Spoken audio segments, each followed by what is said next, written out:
Hello everybody, welcome to the Ask Me Anything for the CrossFit Linchpin private track. It is August 26th, 2021. As always, we've got some really good questions, some ones that I think will be very valuable to people, and so we'll dive right in.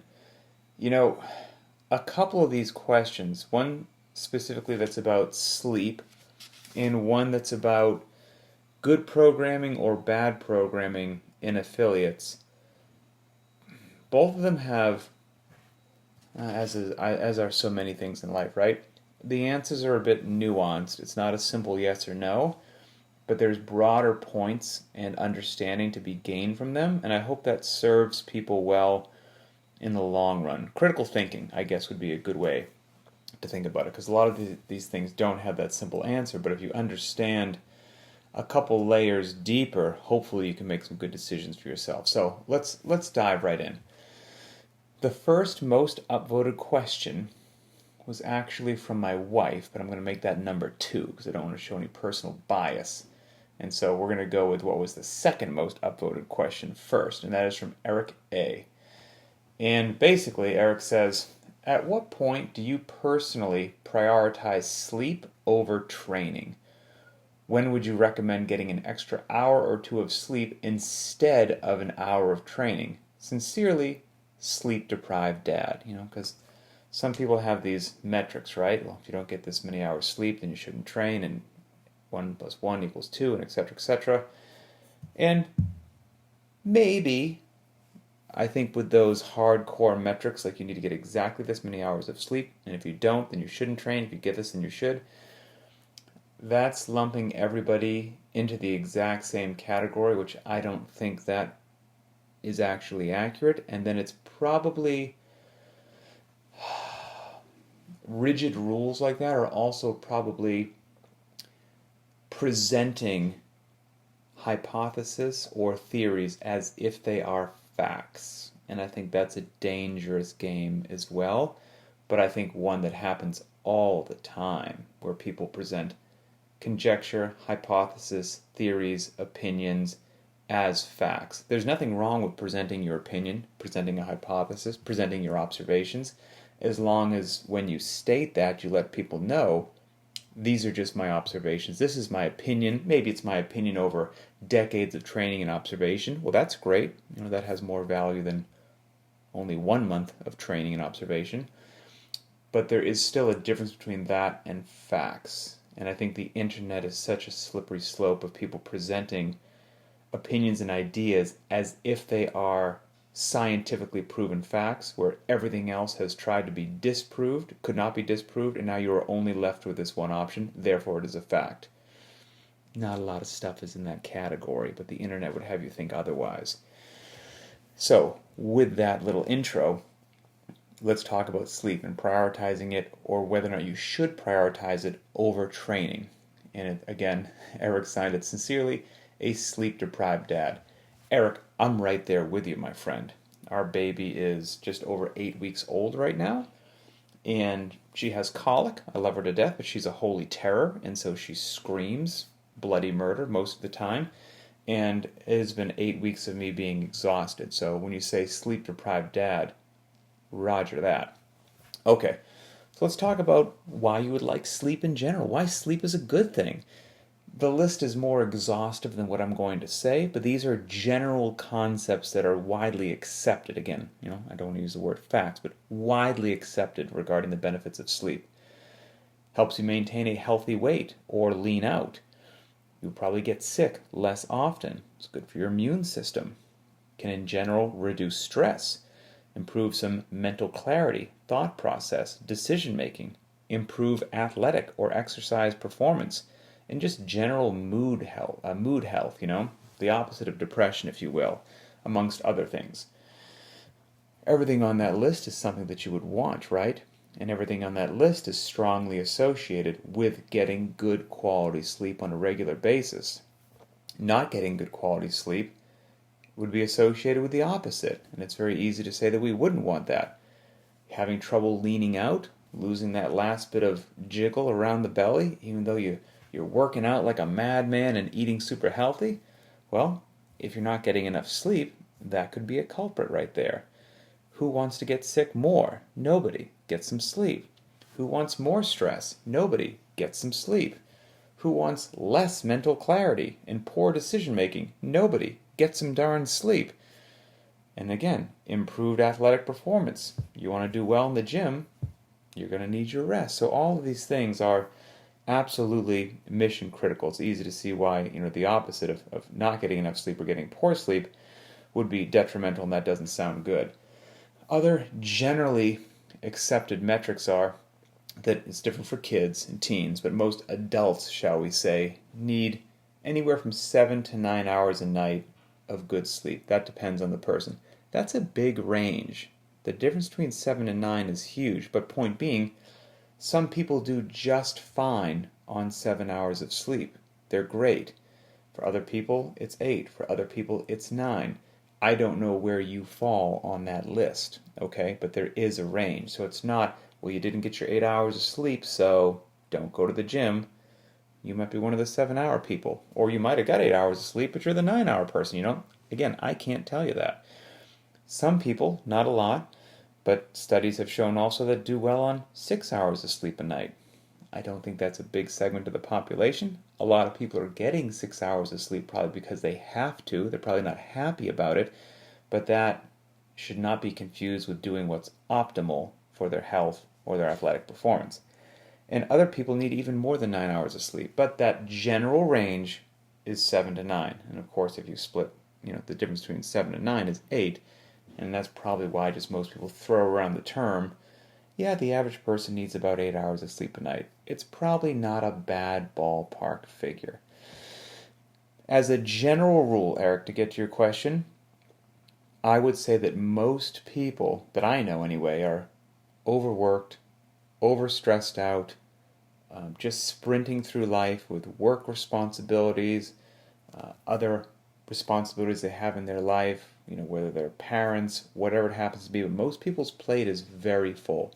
I don't know a bunch of people that are like, man, just chilling really. Life's easy. Don't know what to do with all this free time. Just another easy day. I'm sure those folks are out there. Good for you. But most people are running at a sprint pace through life, running pretty ragged. So as a general rule, I would say that most people, could probably use more sleep more than they need another workout. That would be my kind of simple answer to your question right there. And if you're even asking that question, then you could probably use some more sleep. And especially, again, you signed it sleep-deprived dad. You're walking around like a zombie. You've got an hour that the baby's down or whatever it happens to be. Get that sleep. If you're even asking the question, the fact that you ask the question almost gives you the answer. It's kind of like that old saying that if you're a coach, if you see somebody squatting, and they're squatting beautifully, beautiful movement, below parallel, weight in the heat, just gorgeous, you walk right by it and you just know that it's beautiful. And then if a squat across the room kind of stops and you look and you go, I'm not quite sure. It doesn't look like that squat's low enough. I wonder if it is. The fact that the question was even raised means it probably wasn't. Somebody could run with that and take it out of context, but point being, if you ask the question, you could probably use a bit more sleep. Let's talk about some different scenarios, if you will. Best case scenario, worst case scenario. So a best case scenario, how great would this be? You're a well-rested individual. You get all the sleep that you need, and you do it frequently. You've got a wonderful diet. No room for improvement there either. You're just crushing it. And then you do constantly varied functional movements at high intensity. And not just high intensity, but you have a good understanding of the actual methodology and what it truly means, and you're not arbitrarily executing constantly varied functional movements at high intensity like a mindless robot. You understand relative intensity, relative to the individual's physical and psychological tolerances. You understand the importance of rest days. You modulate your intensity every single solitary day. You are on a wonderful, sustainable track of long-term health and fitness. There's where I would like everybody to be. What's the worst? That's the best case scenario. What's the worst case scenario? You're very tired, and you're very tired frequently. You're in desperate need of sleep, of rest, of recovery, but you're either just not getting it or not giving it to yourself, one of the two. And that might be because, and you're still just smashing yourself every day with workouts because, darn it, I do CrossFit, and CrossFit is high intensity, and high intensity means that I try to kill myself every day in the gym. Period, end of story. It's 100% or it's nothing. And I have fear of missing out, so I'm not going to miss a workout ever. Period, end of story. I'm just going to crush it. And, I mean, what else could be some bad decisions? I don't know. I mean, more is better. I'm going to get in an extra sesh. I actually have a half hour today, an extra half hour, already worked out. You know what I'm going to do? An extra session, even though I'm exhausted. What a chain reaction of terrible events that will manifest into some sort of just implosion in your life. And everything that I just said there in that worst case scenario could be because somebody's stubborn. Wow, I think my Boston accent just came out of it there. Stubborn or ignorant, and the two are not the same. Stubborn would be you know what to do, you know what's right, and you're not doing it, right? I mean, you just, you know the importance of a rest day. You don't take it. You know that you're tired and you could get a nap, but you don't take it. You watch Netflix instead. You're like, whatever. You're just being stubborn. Ignorant would be you don't understand the importance of rest days, and that's why you're not taking them. You just actually believe that more is better. No one's educated you otherwise. So ignorantly, you keep training. Ignorantly, you think that CrossFit means you go 100% every day, and you actually think you're doing the right thing, and so that's what you do every day because you think it's going to help you. Well, that's ignorance. So it would depend upon if are those worst case scenario decisions being made out of somebody being stubborn or being ignorant. Now the truth is, I gave the best case scenario, well rested, beautiful diet, modulating intensity, blah blah blah, and the worst case scenario. Truth be told, most people's lives, not shocking to understand, live somewhere in the middle, right? I mean, that's reality. It's usually not just one or not just the other. So here's another interesting thing just to think about. There could be yet another scenario, which CrossFitters might not want to admit, but I would say has some validity to it. And this is just theoretical. Again, I have to tell what's fact and what's opinion. This is just my opinion. What if you only had two options? Okay, these are your only two options. That worst case scenario, that you're tired all the time, not getting rest, recovery, smashing yourself with training ignorantly, always doing it with high intensity, you either had to be that person, or your only other choice was being well rested, having a good diet, and working out at low intensity every other day. That's it. Those are your only two options. I would choose that one if I wanted to live a long, healthy life. Now, don't get me wrong. I'm not saying that that route is going to put you into any outstanding athletic achievement that you're going to be winning awards and medals and setting records. That's not what I'm saying. But you will have a well-rested body, fueled properly. You'll be moving your joints above a full range of about a full range of motion. You'll be getting a good sweat going. You'll be getting your cardiorespiratory system going, breathing every now and then, touching a little bit of loading. And that's that.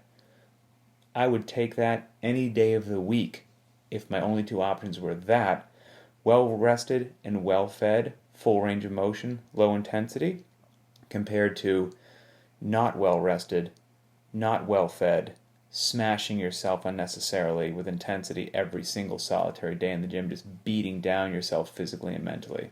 That would be an easy decision for me.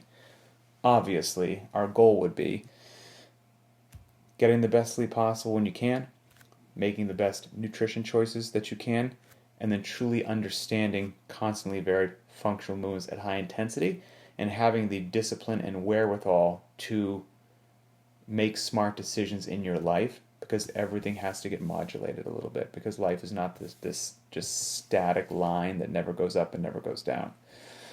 And there's another part as well, and this, I'm only going to speak for me personally, and this might be because I'm weird or whatever it has to be. I've mentioned this before. My working out, I don't do it only for my body. I do it also for myself between the ears, for like a mental decompression, if you will. It helps keep me sane, right? It helps keep the monster at bay. And so even these last 8 weeks, which have been far from optimal training for me, I'm exhausted with this new baby in the house. And so I've only missed 2 workouts in 8 weeks, even though I've been very tired. However, I have removed my ego and modified those workouts so that as I stand here right now, I don't feel beat up at all, not even a little bit, even though I'm tired. We've had a tough week this week with the back squats on Monday. We had the filthy 50s on Tuesday. Yesterday we had the bike and barbell work. There are plenty of people that are like, man, I feel like a train hit me. If that's the case, you might not have modulated something appropriately. If you went 100% on Monday, 100% on Tuesday, 100% on Wednesday, I'm not shocked that you feel like a train hit you. That's not the goal. Just like everything else, you want to modulate your intensity, and we've spoken about this. Maybe we'll do another podcast about it as well. From 1 or 2 high intensity days a week when you check out the week's training, a couple moderate days, and then a day you're just going to chill and relax, and it's all good. That keeps things sustainable. So even though I'm 8 weeks into having this baby, and I've only missed 2 workouts, one of the most important knobs that I have manipulated is the intensity knob. So I haven't manipulated the volume knob, right? I'm still working out, all but 2 workouts. So I'm generally doing the exact same volume as everybody else. Haven't really modified the volume for rep ranges in the workouts. I've kept that. Haven't really modified the loading in the workouts as well. I've kept that. But for me, just modulating that intensity knob is such a huge deal. That keeps things, depending upon how I feel energy-wise and everything else, it keeps me going and keeps me sane. And just think about it. Let's say that you're going to do 100 air squats. If I told you that you had to do 100 air squats in 2 minutes, and let's say you had the capacity to do that, you could hold 50 a minute, right? Well, if today you're going to do 100 air squats, and you can either do them in 2 minutes, or you can do them over the course of 10 hours. Every hour, just do 10 air squats, and the next hour, do 10 air squats. Well, by the end of the day, both of those options will have gotten you to the same volume of training, 100 air squats. However, because one was far more intense than the other, there's going to be a marked difference in how that person feels the next day. So it wasn't necessarily the volume, even though that plays a role for sure. Loading plays a role for sure. But just switching around the intensity with which you do things is going to entirely change the course of how you feel and whether you can recover and all that. So learning, and again, it's why we have these conversations on Linchpin here, learning to modulate your intensity is one of the most important things you can do for your long-term physical and mental health, your sustainability, the whole 9 yards. And why? That's why we touched on it earlier. Constantly varied, functional movements at high intensity, but not just a blind robot, not high intensity every day like that. Relative intensity, based upon the individual's physical and psychological tolerances, and understanding that we're going to modulate that like everything else, and that makes for a good long-term healthy life. So, great question, Eric. Great question. All right, next one. The next most upvoted question was from my wonderful wife. Every time I see her post a question, I know it's going to be somewhat sarcastic in nature, and she's just going to try to get people to like it so that I have to answer it. And that's exactly what happened. All right, where is it? Emily Sherwood. Would you rather repeat Hell Week or have a baby with colic? Just curious. So, we joke about this frequently. Again, if you're unfamiliar with what colic means for a baby, go ahead and Google it. It won't be a pleasant thing that you find. The baby just basically screams as if it's being tortured in almost every waking moment of its life.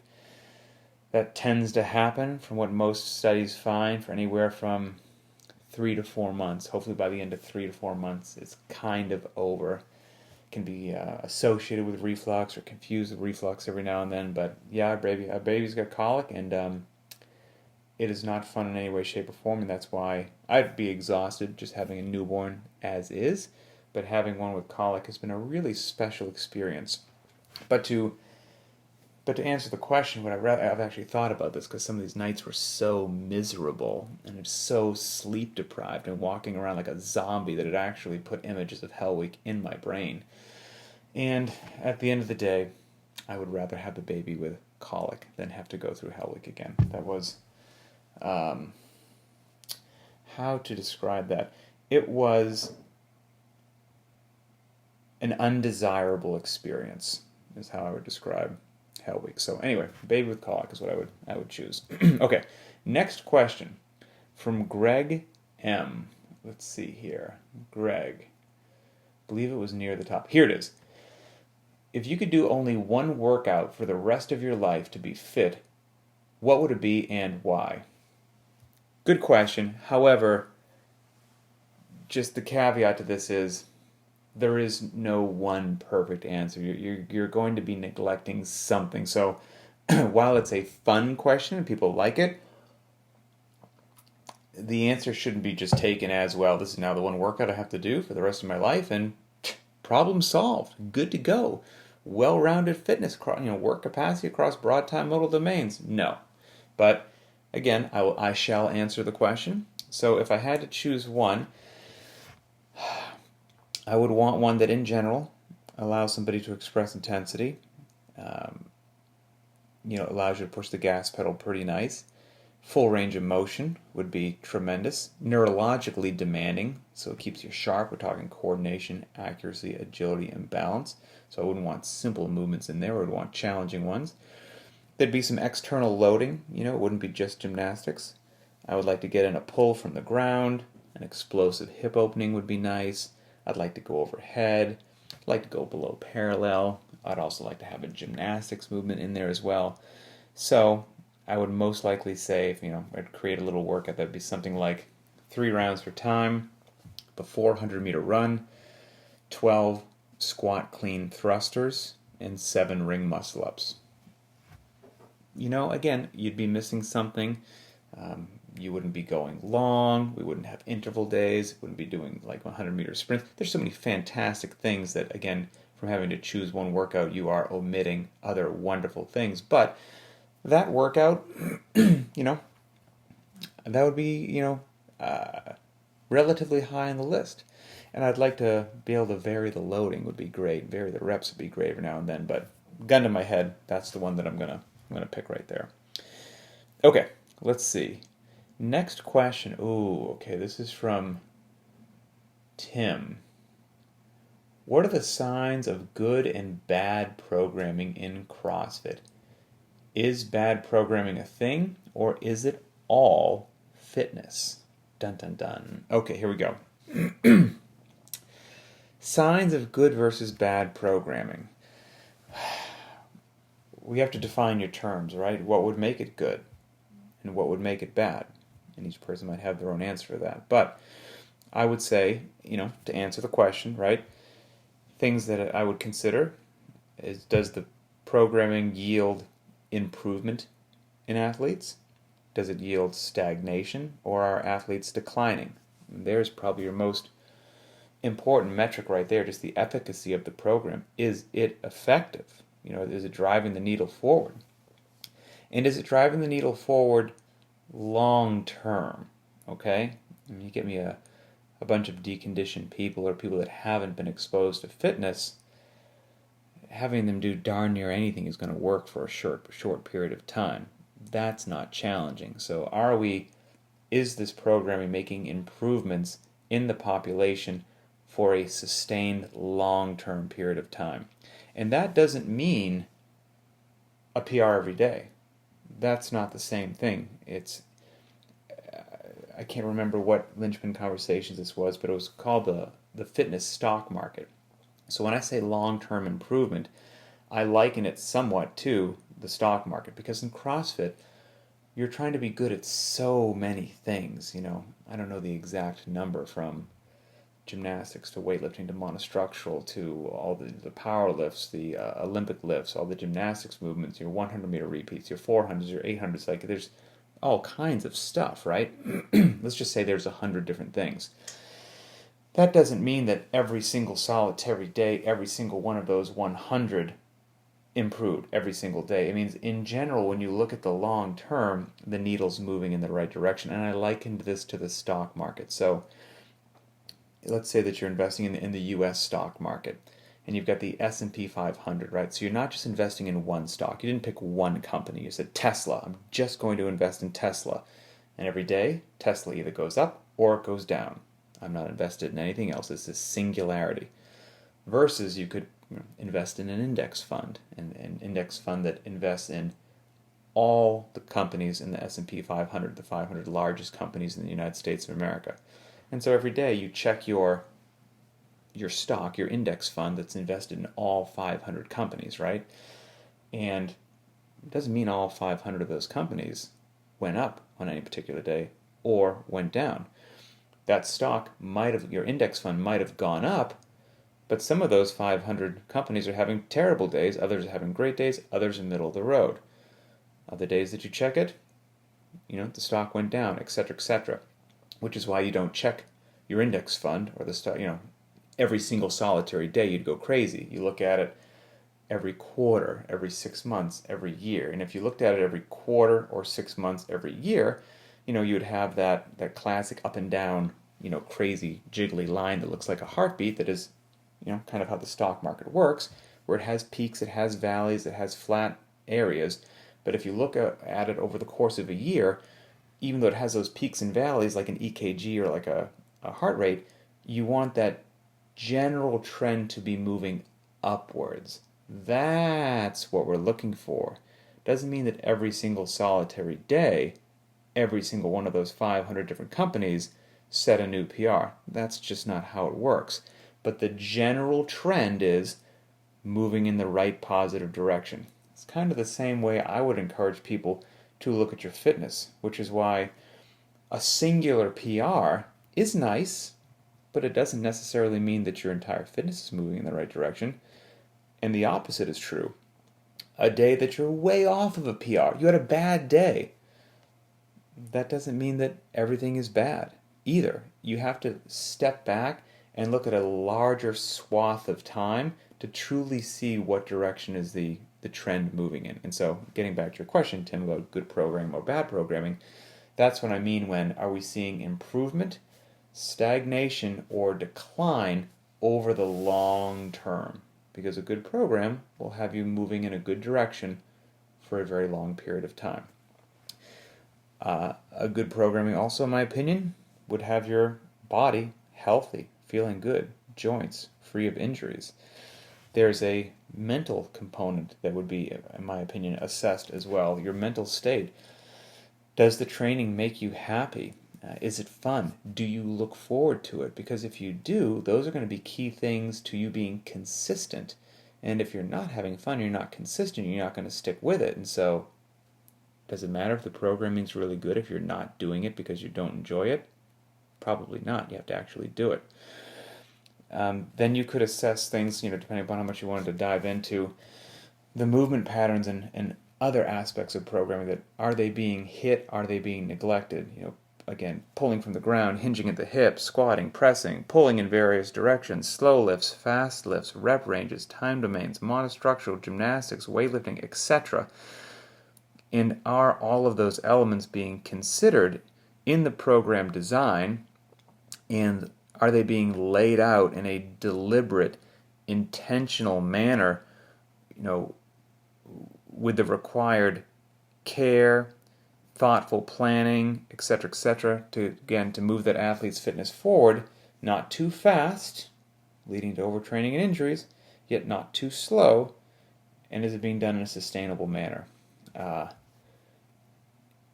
if all of that isn't obvious, it's actually very, very hard to do. I think a lot of people, think they this isn't meant to be a slight on anyone, by the way. It's just the truth. It is what it is. I think a lot of people think that they know about programming or know how to assess or critique programming just because they do CrossFit every day. That's not how that works.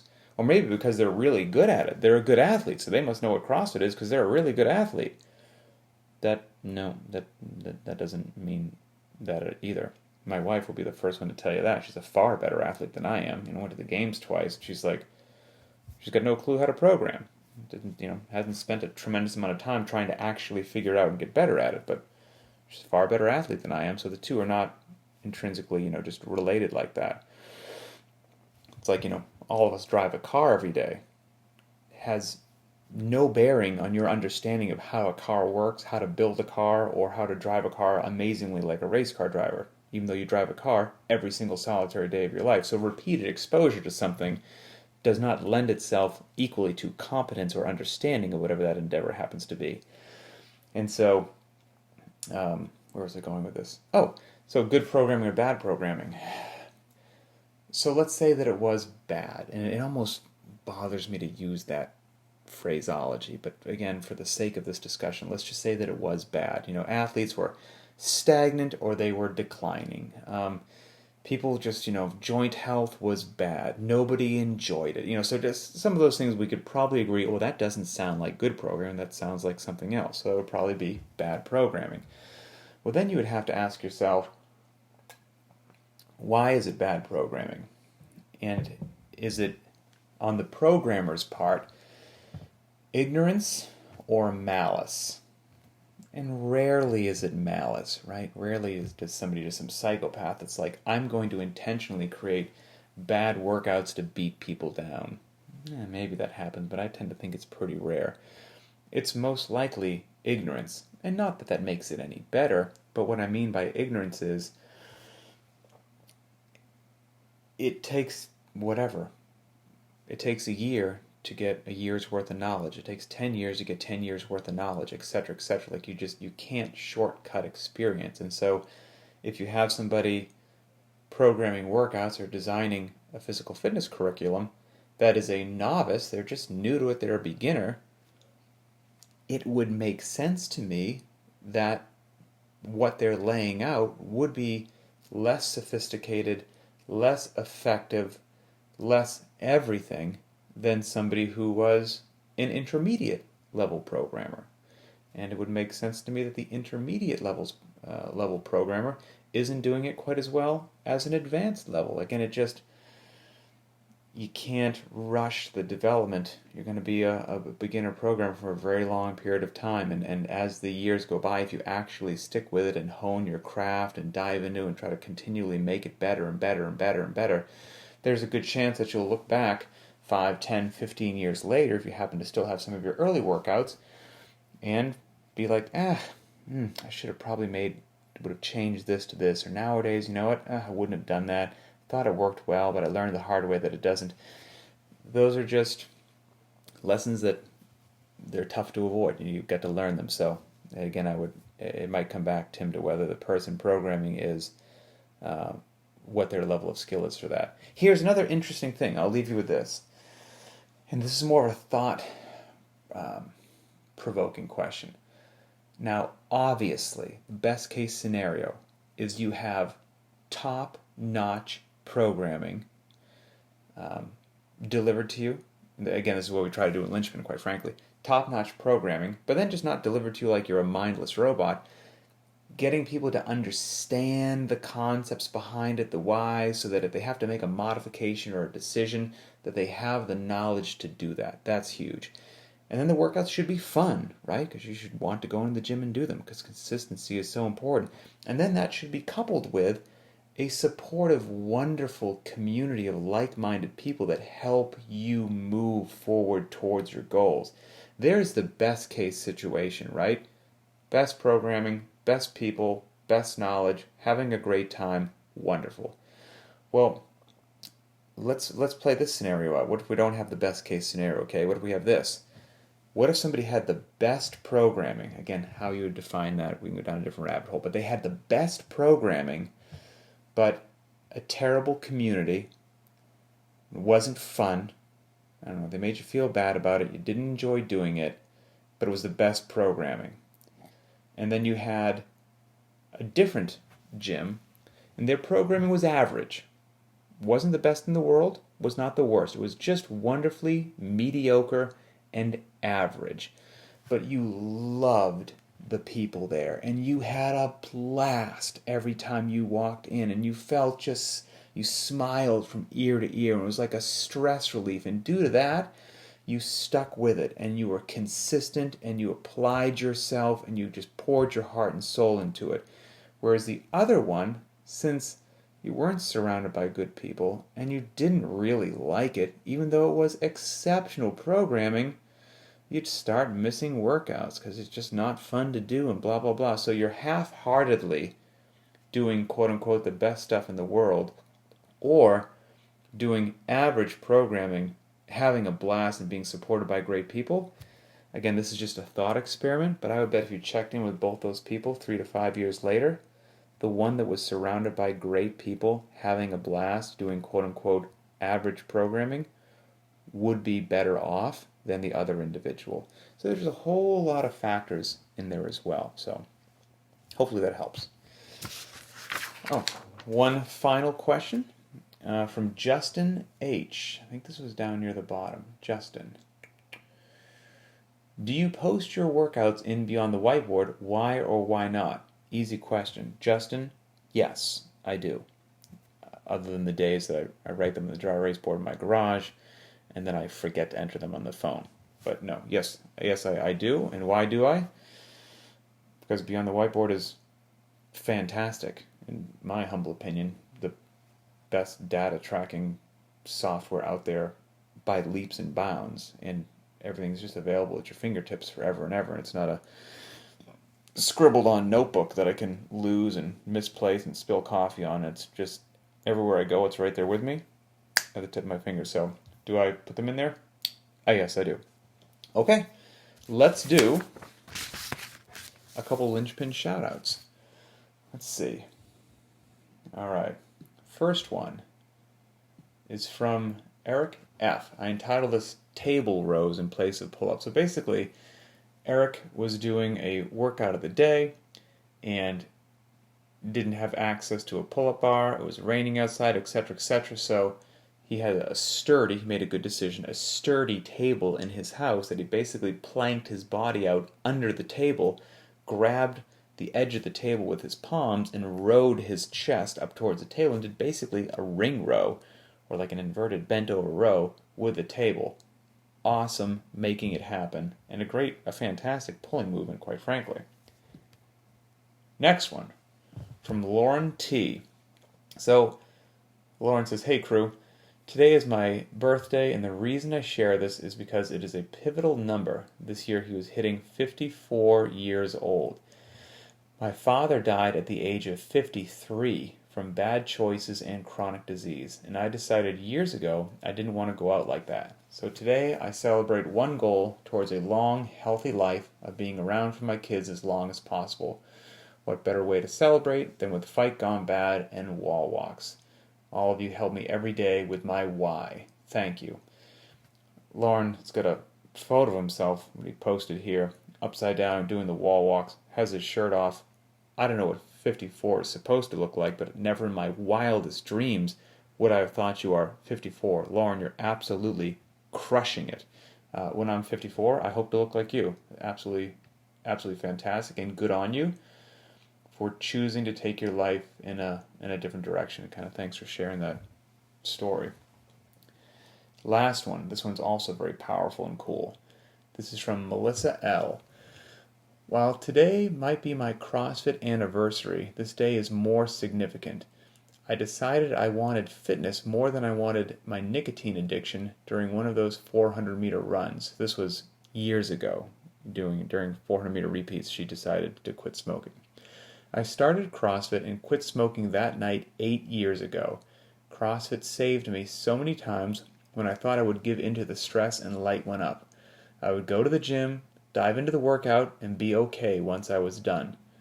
During today's lung-burning row, I was thankful to feel that burn and celebrate not smoking. And then she did the math over what she used to smoke every day, what the cost of cigarettes is, and had she continued smoking for the last 8 years, what would that cost come out to? And it would have been 4,400 packs of cigarettes, or 88,000 cigarettes over the last 8 years that would cost $35,000. So not only did she have the improvements to her actual health, but the financial savings are insane as well. And that, what Melissa just said right there, went to the gym, got a lung burn, that helped her not grab a cigarette and light up. That's why some of these questions are a bit more nuanced, right? And they need some context. So the very first question that we handled today was from Eric. Sleeping versus training, right? And so there's a very easy scientific answer that goes, well, your resting heart rate is this, says you shouldn't train today, and blah, blah, blah, blah. Great. But then there's some other more nuanced factors because human beings are complicated creatures that even though maybe some individual is a little tired and based upon that they shouldn't train, but maybe training is what keeps them clear mentally and keeps them from grabbing a cigarette or doing some other negative addiction. So now you have to weigh the pros and cons of that, which is again why some of these questions aren't just a very easy, oh, you didn't get 7 hours, don't train. There's more to it than that. So arming yourself with the information and the knowledge so that you can assess who you are as a person and where you fall on some of these spectrums to make the best decision for yourself, that's what's more important than just giving a black and white answer on it. So that's it. Have a great day, everybody, and we will talk again later.